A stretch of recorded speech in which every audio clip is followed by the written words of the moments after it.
Wake up to your future like you've never seen before. Welcome to your inspirational astrology horoscope for Tuesday, February 19th, 2019. I'm astrologer Dave Palmer, the Leo King, here to illuminate the collective consciousness. Well, thanks so much for being a part of FutureLife.tv. If you're not a part of it, join now. Go to FutureLife.tv, get that 7-day free trial. And of course, remember, it's only $5.99 a month. You get these videos every day. But more importantly, I have just put out that video that everybody was telling me to put out. It's for sale. It's an hour and 45-minute video about fate and the truth about fate, which it might trigger some people. So I'm putting a warning on it. But more importantly, it is up for sale at theleoking.com. Go check it out. It's from the Viridian Summit I did here at the High Vibe Studios in November. It's a pretty intense video if you're ready for it.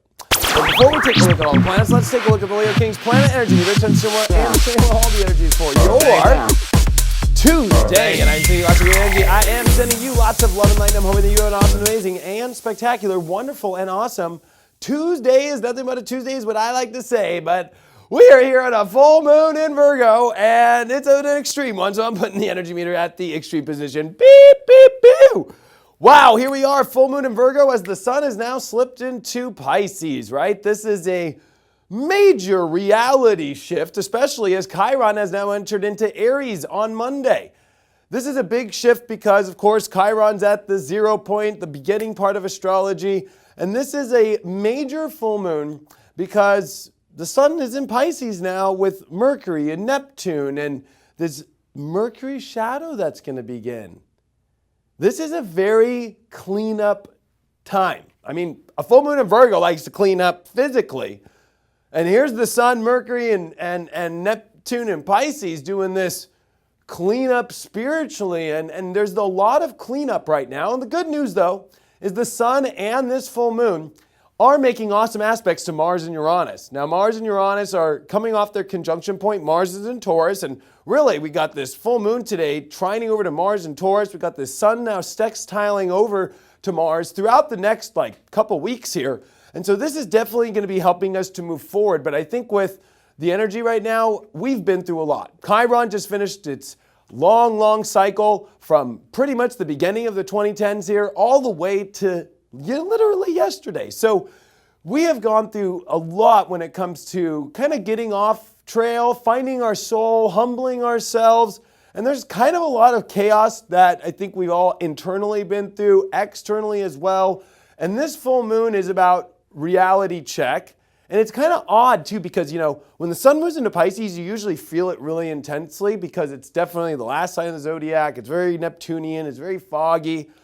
But this full moon just kind of is keeping us in a reality to make sure that we can kind of, I think, move into this new energy of Chiron and Aries, about really finding who we are and now starting to, realize we know who we are. We've got to find this humbling of our true self. And we have to deal with some weird things that I think we've gone through over the last decade that have kind of taken us, whether it's off track or we have found parts of ourselves, but yet, there's weird little things here that are trying to be understood about how to move forward. I mean, this is a Mars-Uranus energy in really good aspects to this full moon. And remember, Uranus is on the last degree of Aries, which Uranus is leaving in a couple weeks and moving into Taurus. So, this Aries-Taurus vibe that's connected to this full moon is definitely about, enriching ourselves in this new direction, taking time to only really, whether it's moving our energy forward or whether we're putting our, our strength and our determination forward, especially now that Chiron's in Aries, we don't have to kind of overflex. I think Chiron in Aries is when we try to overflex and then we're humbled, right? We don't need to try to overflex or overpush things right now. This Mars and Taurus at detriment is saying enrich in the best things right now and don't get distracted. Especially with Mercury and Neptune, there's a lot of chaotic kind of feelings, a lot of chaotic, communication, a lot of misunderstandings, a lot of everything just, emotionally over intense, especially with this big full moon in Virgo, and trying to clean it up or trying to process and understand your reality, trying to make adjustments to the new reality. It's interesting when we had this Chiron Aries come in finally to fully stay in Aries here for the next 8 years. it was last night, very early in the morning, and I was able to watch the sunrise. And I really tapped into the energy and it felt very beautiful. There was a beautiful part of that Mercury-Neptune that we've been having, and it's kind of seeing the veil, seeing my intuition, the universal intuition. It was beautiful. But then it was like, after that happened and Chiron came over the ascent, came basically over the horizon, man, it just kind of felt like the whole day and the energy just went all crazy. And I think that, we have to remember that Mercury's entering right now its shadow period. And so now, even though all the planets are still direct, when it comes to communication, when it comes to figuring out a lot of things, we have a lot of cleanup to do here. And there's a lot of confusion that we have to sort through, a lot of really weird, ways that we're going to have to look at communication or logic. And logic is kind of hard right now, although it is interesting to see a full moon in Virgo because it is ruled by Mercury, and it is trying to figure out the reality and make the adjustments and this is a purification moment. That's what a full moon in Virgo is, especially with the sun in Pisces. There's a lot of purification elements here.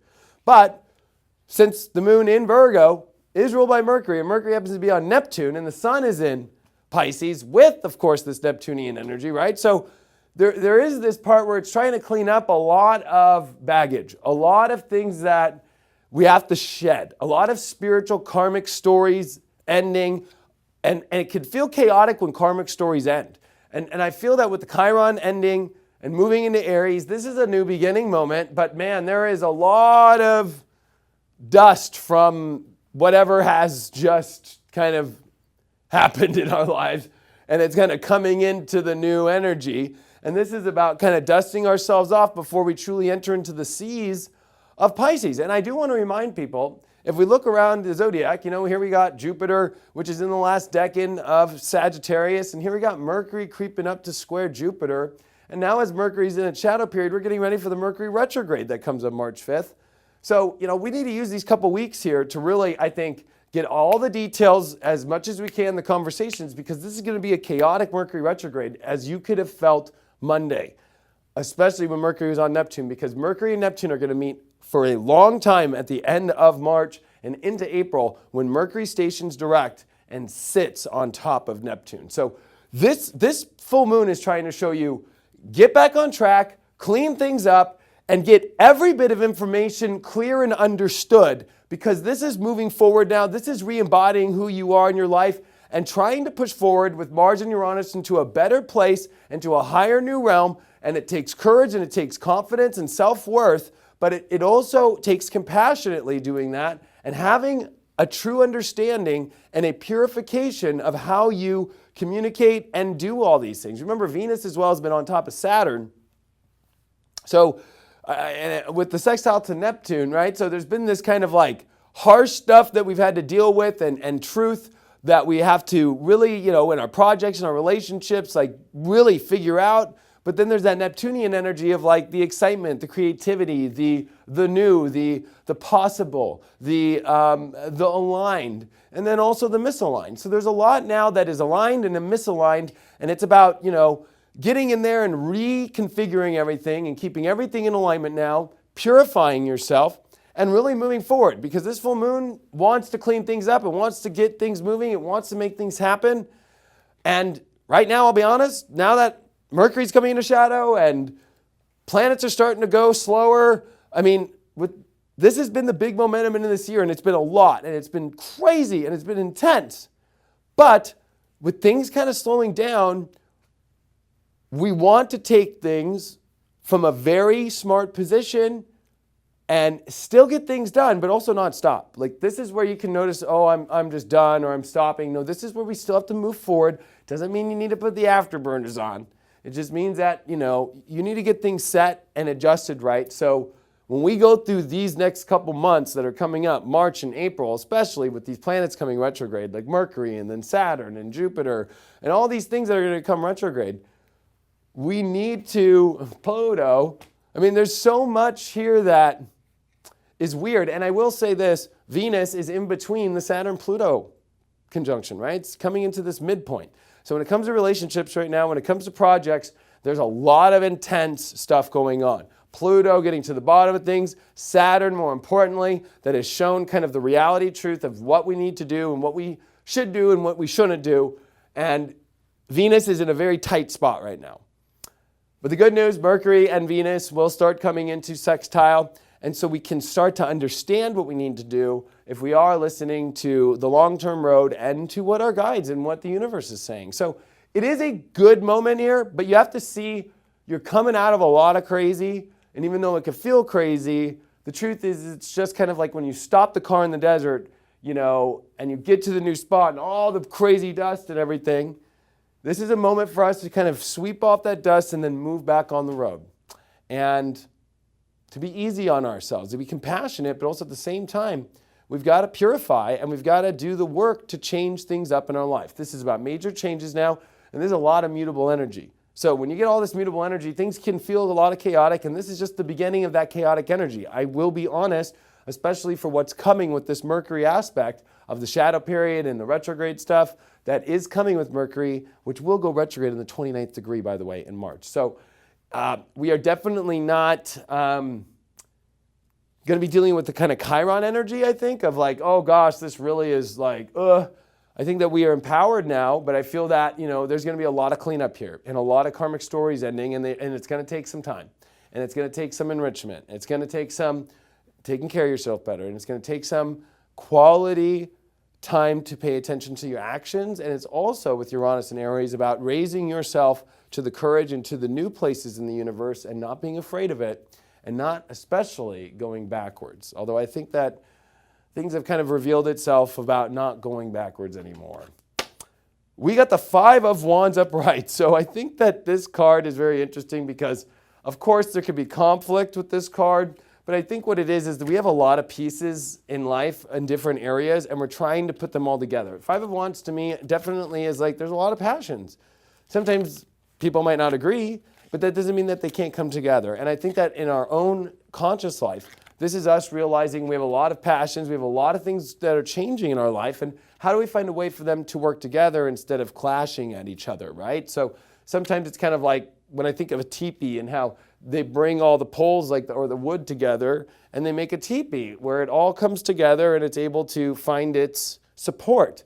But, if they're all not fighting each other and they're all against each other, it kind of can become chaotic. So I think it's important today to try and find a way not to create conflict, but find ways to make solutions today from a positive space and find a way for how everything can come together in the most beautiful way. Deep astrology is tonight, and more importantly, spiritual dance music, which I'm going to combine together. So it's going to be kind of unique because I think I'm going to set up the set with spiritual dance music, but do deep astrology and still do the charts and then go straight into spiritual dance music after that. So definitely want to join me tonight. Should be around about 7 p.m., 6 or 7 p.m. Pacific. You're not going to want to miss it. We'll be live. Super excited for tonight's Deep Astrology. And of course, thank you so much for getting my Amazon 2019 astrology guide. I truly appreciate it. You guys have helped me at one point reach the #1 best-selling astrology book. So that was awesome, and I truly appreciate it. And if you haven't got it, go check it out on Amazon Prime. Just type in 2019 Astrology Guide, The Leo King. Thanks so much for all your support. I love you all very much, and I will see you for Deep Astrology tonight. Hope you get that video as well about fate and the truth of fate. And I will see all of you tonight.